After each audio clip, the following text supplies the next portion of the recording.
Si è discusso delle nuove forme di lavoro, cosiddetto lavoro agile o smart working, delle problematiche adesso relative nell'intervista speciale che TVA sta dedicando alle tematiche relative al Covid-19 nelle sue varie sfaccettature. Con Mario Cardella, esperto sindacalista, si è anche discusso delle esigenze del mondo dei consumatori e di come sia cambiato il modo di lavorare a causa della pandemia in cui ci siamo venuti a trovare.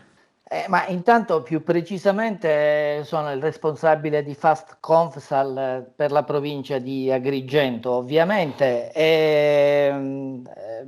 sindacato autonomo, segue con molta attenzione a livello nazionale le problematiche che riguardano l'economia, il lavoro, la previdenza, tutti i temi oggi che sono attualissimi riferitamente purtroppo alle cause determinate, alle conseguenze determinate dal Covid-19. È un momento, per quello che mi riguarda, anche per la mia esperienza, ritengo che questa situazione avrebbe dovuto portare il Parlamento e le forze sociali a ripensare probabilmente dal basso ad una nuova formula di politiche del lavoro. Perché? Perché si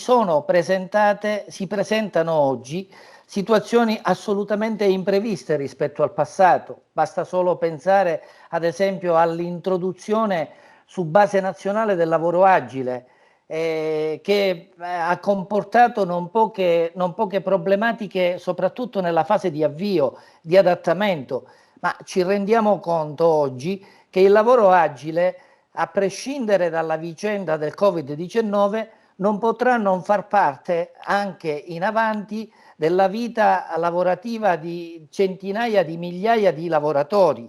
Ma su questo occorre ripensare adesso con estrema attenzione, quindi non più in chiave, come voglio dire, straordinaria, ma in una condizione oggettivamente ordinaria. Il lavoro agile può diventare un modo di lavorare innovativo, presenta notevoli vantaggi.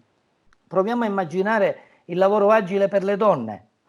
Il lavoro agile per le donne, per le famiglie che hanno anche bambini piccoli, per fare un esempio, quanto può essere determinante per una famiglia possibilmente fare a meno a quel punto di un costo maggiore, come può essere quello di una babysitter, di una cura per i bambini, di un'attenzione per i bambini, invece riuscire a svolgere un'attività lavorativa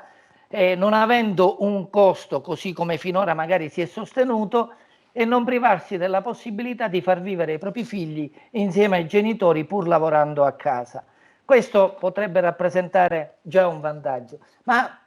soprattutto credo che il lavoro agile debba avere proprio una fase di contrattazione innovativa, quindi auspichiamo che, superata questa fase, si apra a livello nazionale un dibattito vero e proprio per tutti i settori produttivi, pubblici e privati.